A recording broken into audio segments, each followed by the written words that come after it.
esta parte del curso vamos a analizar un problema que es común cuando se manejan los streams, y es como seleccionar un subconjunto de ese stream, ¿sí?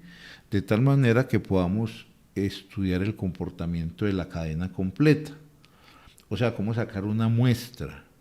Ahora, el tema de sacar una muestra, pues se enfrenta a varios retos, porque cada ítem pasa solo una vez, la cadena puede ser de un tamaño desconocido, y entonces necesitamos garantizar que la muestra que se tome pues sea, sí sea representativa del stream que acaba de llegar. Entonces vamos a ver dos algoritmos. El primero, que se le llama reservoir, simplemente lo que hace es escoger una muestra de manera aleatoria, una muestra de manera aleatoria de los elementos que llegan, ¿sí?, en el stream desde una población desconocida y donde no hay reemplazo de los elementos que llegaron. O sea, que un elemento pasa una vez y no vuelve a pasar, ¿sí? Eso es un muestreo sin reemplazamiento, en otras palabras. ¿Cuál es el reto? El reto es que el algoritmo garantice que cualquier elemento que arriba en la cadena tenga la misma probabilidad de hacer parte de la muestra, que no sea que hay un sector de la cadena que tiene más probabilidad que otro, que los primeros que llegan, que los últimos o que los de la mitad, sino cualquier elemento que arriba en el stream tenga la misma probabilidad. Vamos a explicar el algoritmo y después vamos a analizar cómo se cumple ese reto de que tenga todo elemento la misma probabilidad. El algoritmo es muy sencillo. Supongamos que tenemos una muestra de tamaño 3, o sea, vamos a tomar solo 3 elementos y que están llegando elementos de la cadena uno tras otro. Entonces, ¿qué hace el primer paso del algoritmo? Los primeros m elementos que lleguen los hace parte de la muestra, o sea que los 3 primeros elementos van a ser parte de la muestra como tal. Ya el asunto, o digamos el elemento, lo va a analizar es qué ocurre después de que ya construir la primera parte. Entonces, llega el cuarto, en nuestro ejemplo llega el cuarto ítem, ¿cierto? ¿Qué se hace? Se genera un número aleatorio entre 1 y donde i me dice qué ítem acaba de llegar. O sea, en ese caso el cuarto. Y va a ser el ítem que vamos a ir numerando de manera consecutiva los ítems. O sea, llegaron 3, este es el cuarto. Entonces generamos un número aleatorio entre 1 e i, ¿cierto? Entre 1 e i. Y si ese número que se genera cae en alguna de las posiciones de la muestra, el elemento que acaba de llegar reemplaza al que estaba en esa muestra. Supongamos que llegó el 3, entonces este elemento va a ser parte de la muestra y se elimina el que estaba en esa posición, ¿sí? Ahora, siguen llegando los elementos, ¿cierto? Entonces, próximo paso, ya en ese caso, llega el quinto elemento, se vuelve a generar un número aleatorio entre 1 e i, para ese caso i vale ya 5, ¿sí? Entonces ocurren dos eventos. Uno, si los valores que se generan son uno de estos dos, ese nuevo ítem no hará parte de la muestra. Pero si se llega a generar un valor entre 1 y 3, o sea, entre 1 y el tamaño de la muestra y m, el elemento que acabó de llegar hará parte de la muestra. Y esto se repetirá sucesivamente hasta que se considere pues, la ventana de tiempo donde se está capturando la muestra. Pero entonces el reto está en mostrar que cualquier elemento que llegue tiene la misma probabilidad de ser parte de la muestra. Vamos a analizar esa probabilidad. Vamos a tomar entonces el paso 2, ¿cierto? El paso 2 es que ya teníamos una muestra de tamaño m, o sea que nuestro ejemplo es de tamaño 3, ¿sí? Y queremos entonces evaluar cuál es la probabilidad de que el nuevo elemento que llegue, este que va a llegar acá, haga parte de la muestra. Recuerden que generamos entonces un número aleatorio, ¿cierto?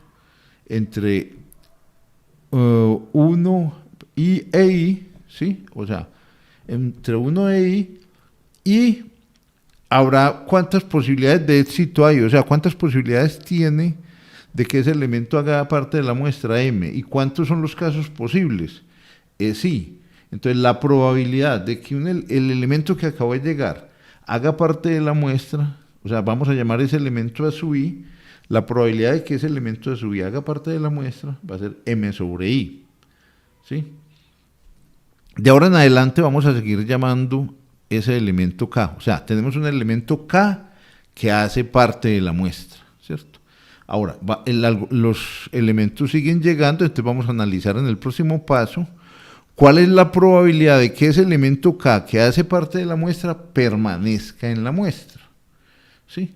Porque entonces ya en ese caso llegó un nuevo elemento y es posible que ese nuevo elemento lo reemplace o que no lo reemplace. Entonces, analicemos cuál es la probabilidad de que ese elemento se mantenga en la muestra. Es primero, que haya sido seleccionado en el paso previo, que ya dijimos que es M sobre I. Y que en este paso, cuando yo genere un número aleatorio entre 1 e I, que en ese caso es I más 1, recuerden que el caso anterior es I, entonces este será I más 1, porque va creciendo cada vez el I, ¿sí? La probabilidad de que se genere un número aleatorio distinto, ¿cierto?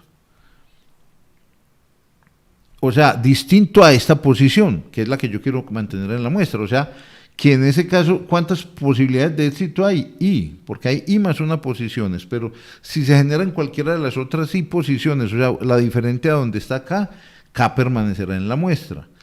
¿Y cuántos casos posibles hay? I más 1, ¿cierto? O sea, todas esas posiciones pueden ser generadas por el número aleatorio. Me interesa que se generen todas menos esta, o sea, I sobre I más 1. Entonces quiere decir, que la probabilidad de que este elemento K se mantenga en la muestra en el paso I más 1 va a ser la expresión que tenemos acá, toda la expresión completa que tenemos acá, porque primero tuvo que ser seleccionado. Vamos a analizarlo para el siguiente paso, el paso 4, o sea, de nuevo.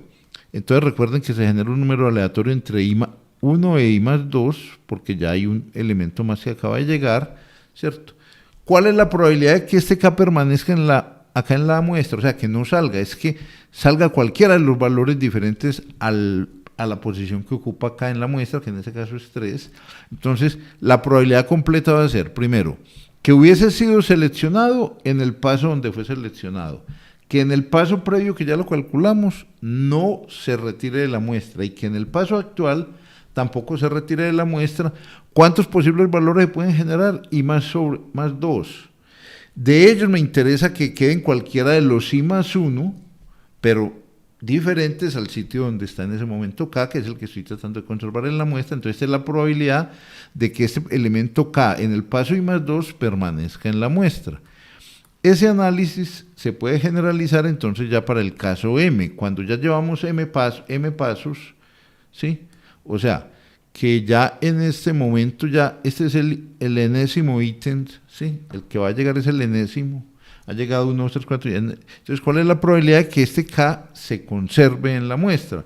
Va a ser que se haya escogido en algún momento y que en todos los pasos previos que ya veníamos calculando no sea seleccionado como para retirarlo de la muestra, y que en el paso actual, que hay n posiciones, se escoja cualquiera de las n-1 previas, diferentes a la que ocupa K. Esa es la probabilidad de que ese K se mantenga, entonces, la probabilidad de que ese ítem K se mantenga en la muestra. Acá se puede hacer una simplificación como se muestra, ¿cierto? Se van eliminando. Hasta el final vamos a hallar que la probabilidad, después de que lleguen n elementos, la probabilidad de que un ítem K se mantenga en la muestra es m sobre n, y eso aplica para cualquiera. O sea que para cualquiera sub I, la probabilidad de que pertenezca a la muestra es m sobre n, independiente de en qué momento arribó ese elemento.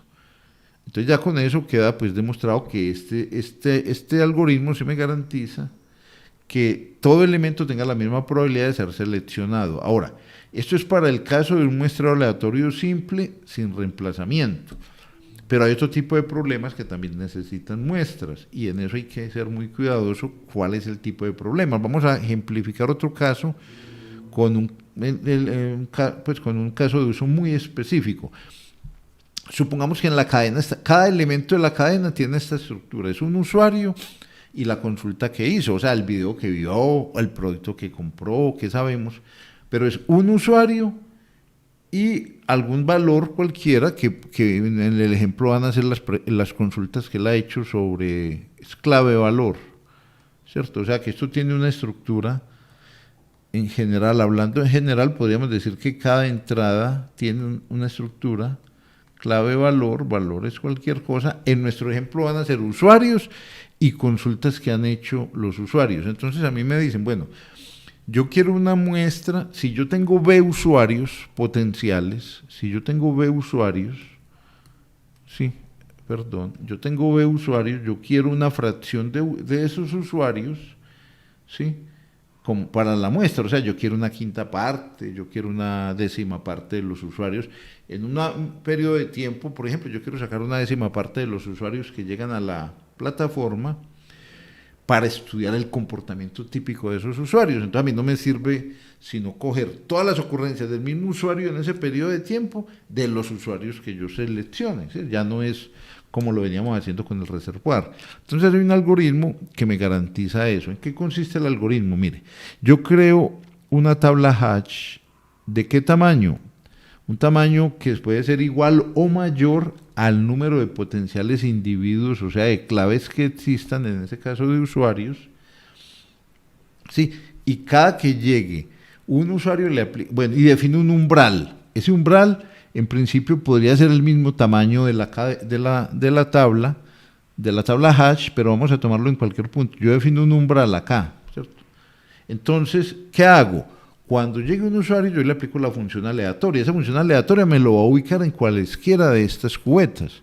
O sea, me lo va a ubicar en cualquiera de estas cubetas, ¿sí? Entonces, ¿qué pasa? Si el que acaba de llegar, por ejemplo, después de aplicar la función, me lo ubica en esta posición, este señor no hace parte de la muestra porque está por debajo del umbral que yo definí. O sea, de las cubetas que yo dije, los que lleguen a estas cubetas van a ser parte de la muestra. Los que lleguen a las cubetas de la derecha del umbral no van a ser parte de la muestra. Llega un nuevo usuario, si al aplicar la función hatch, este señor da por ejemplo esta posición, entonces queda acá y se almacenará toda esta tupla, se almacenará acá en una tabla hatch, una DT, ¿sí? Supongamos que llegó otro usuario, y supongamos además que la muestra es de tamaño 2, entonces llega un segundo usuario y ese segundo usuario, por ejemplo, se ubicó acá, entonces también se va a almacenar acá el registro, un registro con esta estructura en la tabla hatch. Llega un cuarto usuario, un quinto, da por un rango acá, ninguno de ellos hará parte de la muestra. Recuerden que nuestro M para este ejemplo es 2. Resulta que llega un nuevo usuario y ese usuario se ubica acá, pero entonces ya en ese momento nuestra muestra sería 3, porque ya tenemos 3 usuarios que hemos localizado. Entonces yo necesito, como ya se superó el umbral de la muestra, yo necesito disminuir ese tamaño de la muestra. ¿Cómo lo hago? Empiezo a desplazar este umbral que está acá, lo empiezo a desplazar hasta la izquierda, hasta que yo elimine tantas entradas en la muestra que ella quede por debajo del tamaño, o igual o menor del tamaño que yo escogí para la muestra. O sea, en concreto, lo que tenemos que hacer es que el umbral estaba acá, entonces lo vamos a colocar en este punto, ¿sí?